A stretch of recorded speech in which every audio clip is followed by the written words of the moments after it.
Chapitre 2. Héroïsme de l'obéissance passive. Ce soir-là, monsieur l'évêque de Digne travaillait encore à 8 heures, écrivant incommodément sur de petits carrés de papier avec un gros livre ouvert sur ses genoux, quand madame Magloire entra, selon son habitude, pour prendre l'argenterie dans le placard près du lit. Un moment après, l'évêque, sentant que le couvert était mis et que sa sœur l'attendait peut-être, ferma son livre, se leva de sa table et entra dans la salle à manger. Madame Magloire achevait en effet de mettre le couvert. Tout en vaquant au service, elle causait avec mademoiselle Baptistine. Une lampe était sur la table était près de la cheminée. Un assez bon feu était allumé. En ce moment, on frappa à la porte un coup assez violent. « Entrez !» dit l'évêque. La porte s'ouvrit. Un homme entra. Il avait son sac sur l'épaule, son bâton à la main, une expression rude, hardie, fatiguée et violente dans les yeux. Le feu de la cheminée l'éclairait. Il était hideux. C'était une sinistre apparition. Madame Magloire n'eut pas même la force de jeter un cri. Elle tressaillit et resta béante. Mademoiselle Baptistine se retourna, aperçut l'homme qui entrait et se dressa à demi d'effarement. Puis, ramenant peu à peu sa tête vers la cheminée, elle se mit à regarder son frère, et son visage redevint profondément calme et serein. L'évêque fixait sur l'homme un œil tranquille.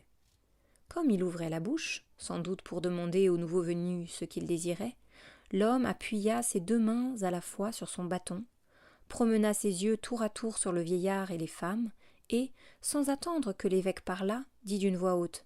« Voici, je m'appelle Jean Valjean. Je suis un galérien. J'ai passé 19 ans au bagne. Je suis libéré depuis 4 jours et en route pour Pontarlier qui est ma destination. 4 jours que je marche depuis Toulon. Aujourd'hui, j'ai fait 12 lieues à pied. Ce soir, en arrivant dans ce pays, j'ai été dans une auberge. On m'a renvoyé à cause de mon passeport jaune que j'avais montré à la mairie. Il avait fallu. J'ai été à une auberge, on m'a dit « Va-t'en !» Chez l'un, chez l'autre, personne n'a voulu de moi. J'ai été à la prison, le guichetier ne m'a pas ouvert. J'ai été dans la niche d'un chien, ce chien m'a mordu et m'a chassé, comme s'il avait été un homme. On aurait dit qu'il savait qui j'étais. Je m'en suis allé dans les champs pour coucher à la belle étoile. Il n'y avait pas d'étoile. J'ai pensé qu'il pleuvrait et qu'il n'y avait pas de bon Dieu pour empêcher de pleuvoir. Et je suis rentré dans la ville pour y trouver le renfoncement d'une porte. Là, dans la place, j'allais me coucher sur une pierre. Une bonne femme m'a montré votre maison et m'a dit « Frappe là ». J'ai frappé. « Qu'est-ce que c'est ici? Êtes-vous une auberge ?»« J'ai de l'argent, ma masse. 109 francs, 15 sous que j'ai gagné au bagne pour mon travail en 19 ans. Je payerai. »« Qu'est-ce que cela me fait? J'ai de l'argent? Je suis très fatigué, 12 lieues à pied.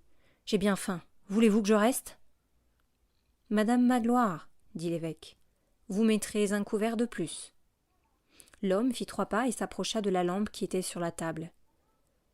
« Tenez, reprit-il, comme s'il n'avait pas bien compris.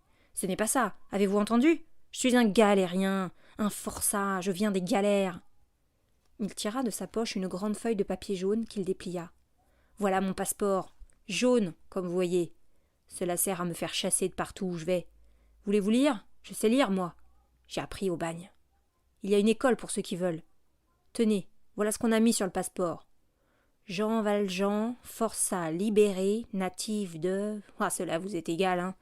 Est resté 19 ans au bagne, 5 ans pour vol avec effraction, 14 ans pour avoir tenté de s'évader 4 fois. Cet homme est très dangereux.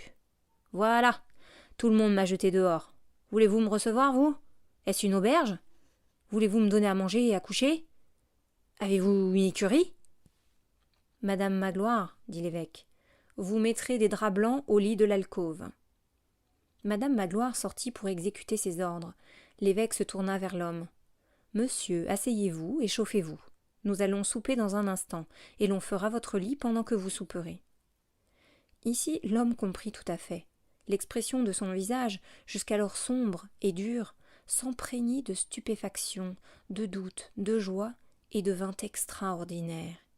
Il se mit à balbutier comme un homme fou. « Vrai? Quoi? Vous me gardez? Vous ne me chassez pas? Un forçat? Vous m'appelez monsieur? Vous ne me tutoyez pas? Je vais souper? Un lit avec des matelas et des draps, comme tout le monde? Un lit? Il y a 19 ans que je n'ai pas couché dans un lit. Vous voulez bien que je ne m'en aille pas? Vous êtes de dignes gens. D'ailleurs, j'ai de l'argent. Je payerai tout ce qu'on voudra. Vous êtes un brave homme. Vous êtes aubergiste, n'est-ce pas ? Je suis, dit l'évêque, un prêtre qui demeure ici. Un prêtre ? Reprit l'homme. Oh, un brave homme de prêtre. Alors, vous ne me demandez pas d'argent ? Le curé, n'est-ce pas ? Le curé de cette grande église ? Tiens, c'est vrai que je suis bête. Je n'avais pas vu votre calotte. Tout en parlant, il avait déposé son sac et son bâton dans un coin, avait remis son passeport dans sa poche et s'était assis. Mademoiselle Baptistine le considérait avec douceur. Il continua. « Vous êtes humain, monsieur le curé. Vous n'avez pas de mépris. C'est bien bon, un bon prêtre. Alors, vous n'avez pas besoin que je paye ? » ?»« Non, dit l'évêque, gardez votre argent. » Et il alla pousser la porte qui était restée toute grande ouverte. Madame Magloire entra. Elle apportait un couvert qu'elle mit sur la table. « Madame Magloire, dit l'évêque, mettez ce couvert le plus près possible du feu. » Et, se tournant vers son hôte, « Le vent de nuit est dur dans les Alpes. Vous devez avoir froid, monsieur. » Chaque fois qu'il disait ce mot, « monsieur », avec sa voix doucement grave et de si bonne compagnie, le visage de l'homme s'illuminait. « Voici, reprit l'évêque, une lampe qui éclaire bien mal. » Madame Magloire comprit, et elle alla chercher sur la cheminée de la chambre à coucher de monseigneur les 2 chandeliers d'argent qu'elle posa sur la table tout allumés. « Monsieur le curé, dit l'homme, vous êtes bien bon. Vous ne me méprisez pas, vous me recevez chez vous, vous allumez vos cierges pour moi. Je ne vous ai pourtant pas caché d'où je viens et que je suis un homme malheureux. » L'évêque, assis près de lui toucha doucement la main. « Vous pouviez ne pas me dire qui vous étiez. Ce n'est pas ici ma maison. C'est la maison de Jésus-Christ. Cette porte ne demande pas à celui qui entre s'il a un nom, mais s'il a une douleur. Vous souffrez, vous avez faim et soif, soyez le bienvenu. Et ne me remerciez pas, ne me dites pas que je vous reçois chez moi. Personne n'est ici chez soi, excepté celui qui a besoin d'un asile. Je vous le dis à vous qui passez, vous êtes ici chez vous, plus que moi-même. Tout ce qui est ici est à vous. Qu'ai-je besoin de savoir votre nom ?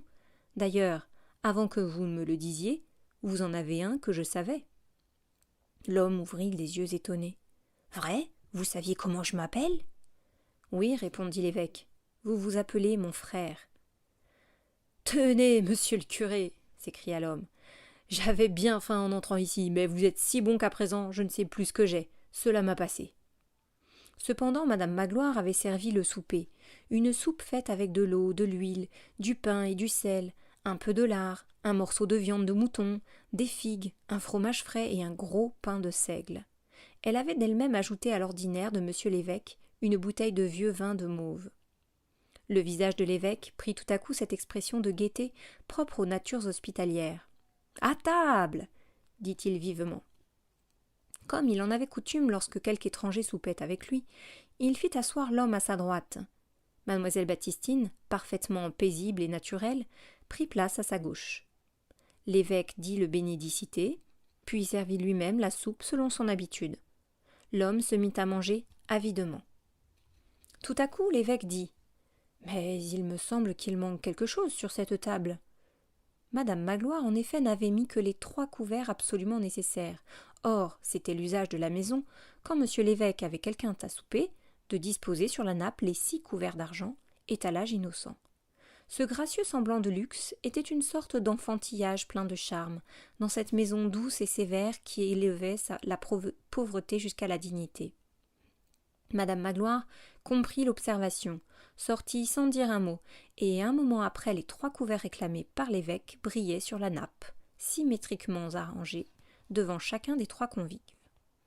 Après avoir donné le bonsoir à sa sœur, monseigneur Bienvenu prit sur la table un des 2 flambeaux d'argent, remit l'autre à son hôte et lui dit « Monsieur, je vais vous conduire à votre chambre. » L'homme le suivit.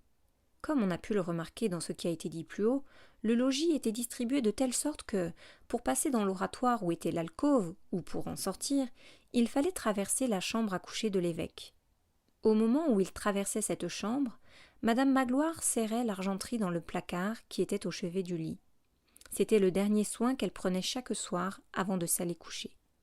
L'évêque installa son hôte dans l'alcôve. Un lit blanc et frais y était dressé. L'homme posa le flambeau sur une petite table. « Allons, dit l'évêque, faites une bonne nuit. »« Merci, monsieur l'abbé, dit l'homme. » Quand l'alcôve était habitée, un grand rideau de serge tiré de part en part de l'oratoire cachait l'autel. L'évêque s'agenouilla en passant devant ce rideau et fit une courte prière. Un moment après, il était dans son jardin, marchant, rêvant, contemplant, l'âme et la pensée tout entière à ces grandes choses mystérieuses que Dieu montre la nuit aux yeux qui restent ouverts. Quant à l'homme, il était vraiment si fatigué qu'il n'avait même pas profité de ses bons draps blancs. Il avait soufflé sa bougie avec sa narine, à la manière des forçats, et s'était laissé tomber tout habillé sur le lit, où il s'était tout de suite profondément endormi. Minuit sonnait comme l'évêque rentrait de son jardin dans son appartement. Quelques minutes après, tout dormait dans la petite maison.